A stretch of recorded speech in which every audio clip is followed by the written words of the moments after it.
কি গো, কোথায় যাচ্ছ? কোথায় যাচ্ছি জানি না। কোথায় যাচ্ছি জানি না। কৃষ্ণনগর, চন্দননগর।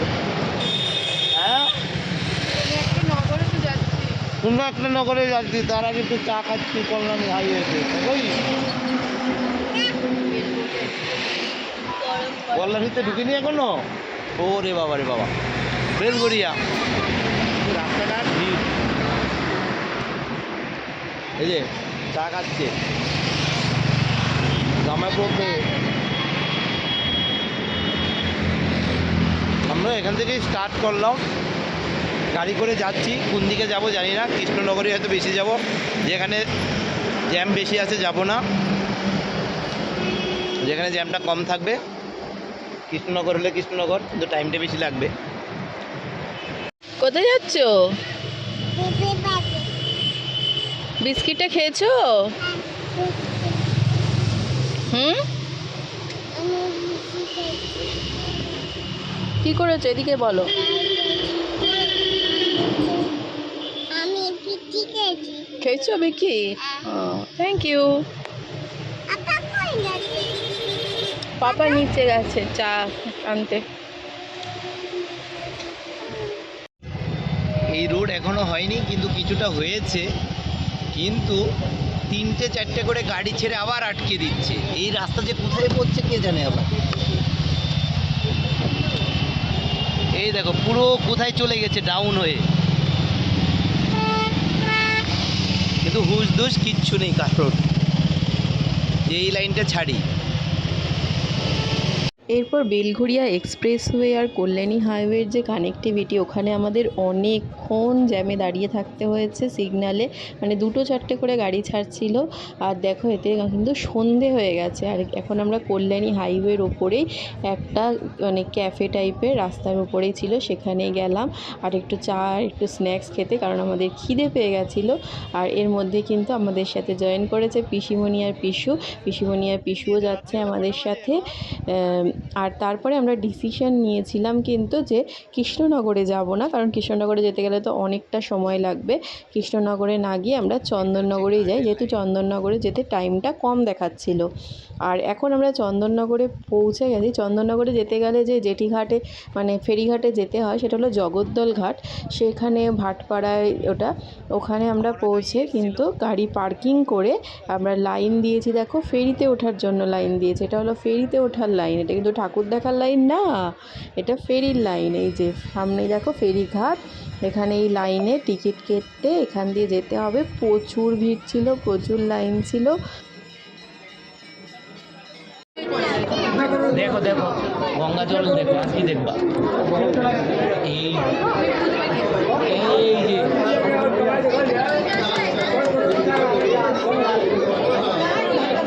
ফেরিঘাটের ভিড়।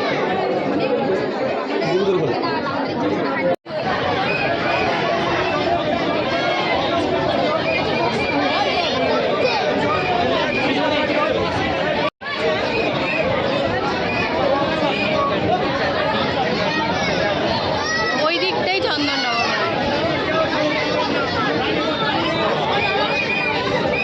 আর এই ফেরিঘাটে কিন্তু লঞ্চ পারাপার যে হচ্ছিল, কয়েক মিনিট জাস্ট লাগে লঞ্চে পারাপার করতে। মানে এই পার আর ওই পার জাস্ট জগদ্দল ঘাট, আর এই পাশে হলো রানীঘাট। আর আমরা কয়েক মিনিটের মধ্যে চন্দননগরে এদিকে পৌঁছেও গেছি। আর দেখো এই ঘাটের পাশেই একটা বড় সড়ো একটা সুন্দর বোট মতো রাখা ছিল, একটু বড় সাইজেরই। আর এটার মধ্যে কিন্তু রেস্টুরেন্ট ছিল। আর এই যে আমরা পৌঁছে গেছি, কিন্তু পৌঁছাতে পৌঁছাতে দেখছিলাম যে রাস্তায় বেশ লাইট টাইট দেখা যাচ্ছিল। আমরা ব্যাপারটা বুঝতে পারছিলাম না, কিন্তু নেমে যেটা বুঝলাম যে সেদিনকার অ্যাকচুয়ালি ছিল মানে বিজয়া দশমী। তা আমরা তো সেরমভাবে প্ল্যান করিনি, আগে থেকে খোঁজখবরও নিইনি যে কবে কী। অ্যাকচুয়ালি আমরা গিয়ে ঠাকুর দেখার উদ্দেশ্যে গেছি, কিন্তু আমরা বিজয়া দশমীর দিনে গিয়ে পৌঁছেছি। দেখো ওই ফেরি থেকে নামার পরেই দেখছি যে এখানে এই যে ঘাটে অলরেডি আজকে যেই ঠাকুরগুলো বিসর্জন হয়ে গেছে, সেগুলোই কিন্তু এই যে সব যে ঠাকুরের কাঠামো, তারপরে বিচুলিগুলো, ওগুলো কিন্তু জল থেকে তুলছে। যে কিছু ঠাকুর ভাসান হয়েছে সেগুলো তুলছে, আর বাকি আবার কালকে ভাসান হবে। আর এরপরেই রাস্তায় পার হয়েই আমরা দেখলাম যে মানে ফেরি থেকে বেরিয়ে যে রাস্তার ওপরে বড় বড় গাড়িতে লাইটিং আর বড় বড় গাড়িতে কিন্তু ঠাকুর যাচ্ছে আমাদের সামনে দিয়ে।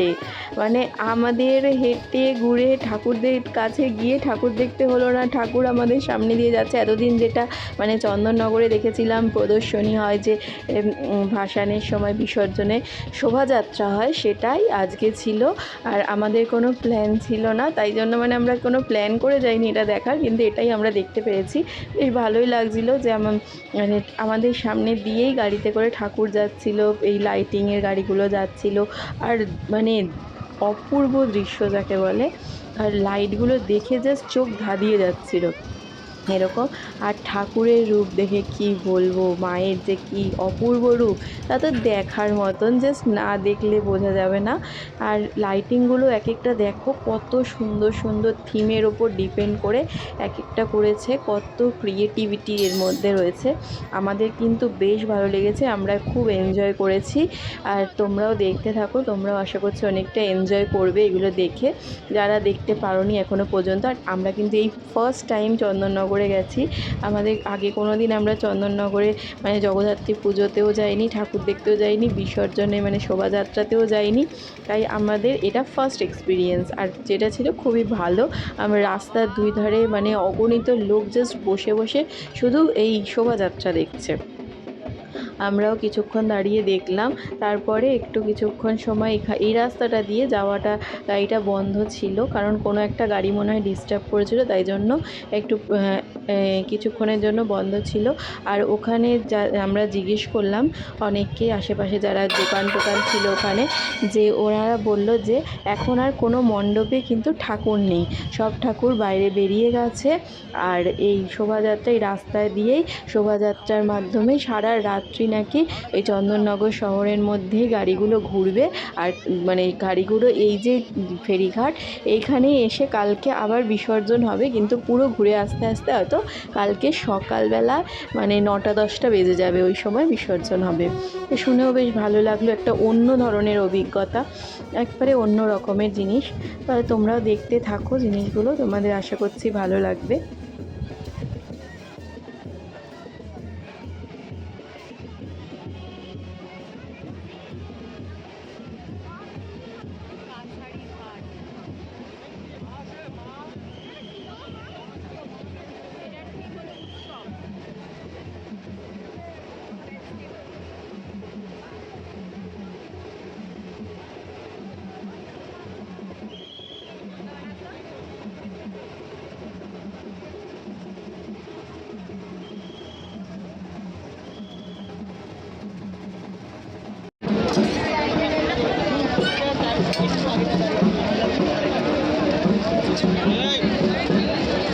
এখানে একটু ওয়েট করবে, আবার গাড়ি আসবে।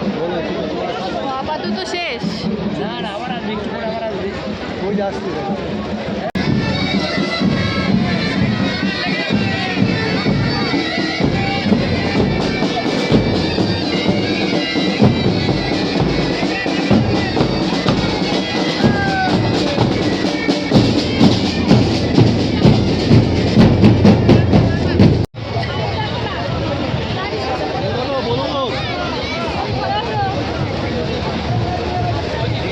দেখেছিস?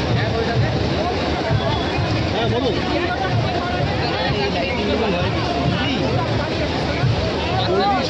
এটা তুই অন্য জায়গায় দেখতে পাবি। ঠিক আছে।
জলটা লাগবে। কই ছেলে কই?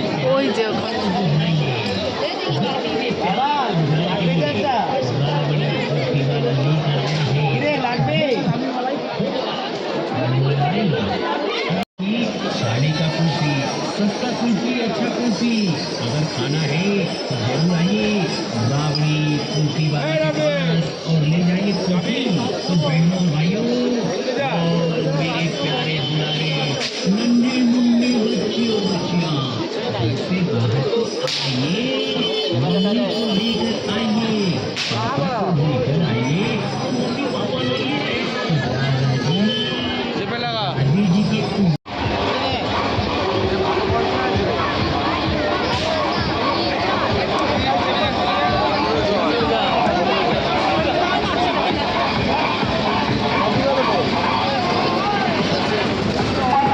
নববর্ষে শহর চন্দননগরের ঐতিহ্যবাহী আলোক শোভাযাত্রায় রাজপথে রানীমা।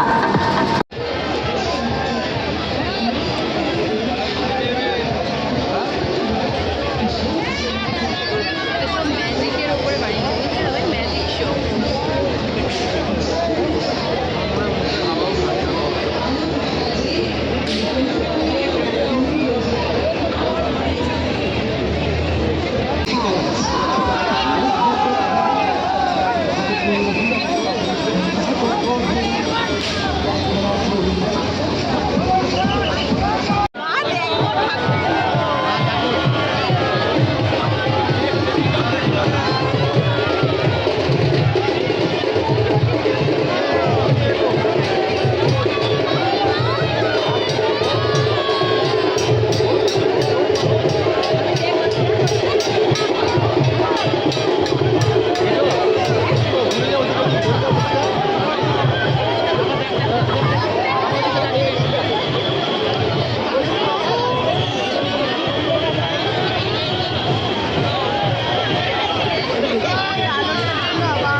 এখন সবগুলো ভিআইপি যাচ্ছিল।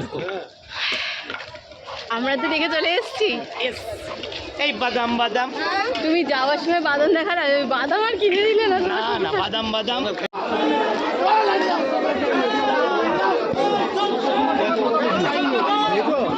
আর দেখো কি ভিড়, আমরা দেখে চলে এসেছি। পুরো ভিড় হয়ে গেছে সব জায়গাতে। আমাদের গাড়ি এখানেই পার্কিং আছে। এই দেখো পুরো ভিড়, মনে হচ্ছে লাখো লাখো মানুষ।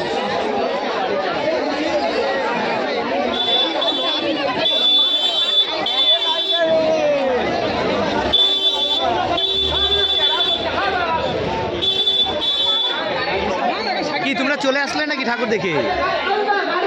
হ্যাঁ, আর এখন সবাই যাচ্ছে। হাই হাই হাই আমাদের তো কোনো আইডিয়াই নেই কবে হাই হাই। আর আমরা যেই সময় বেরোচ্ছি সেই সময় কিন্তু এইদিকে ফেরিঘাটে প্রচণ্ড ভিড় হয়েছিল, দেখতেই পেলে তোমরা ভিডিওতে।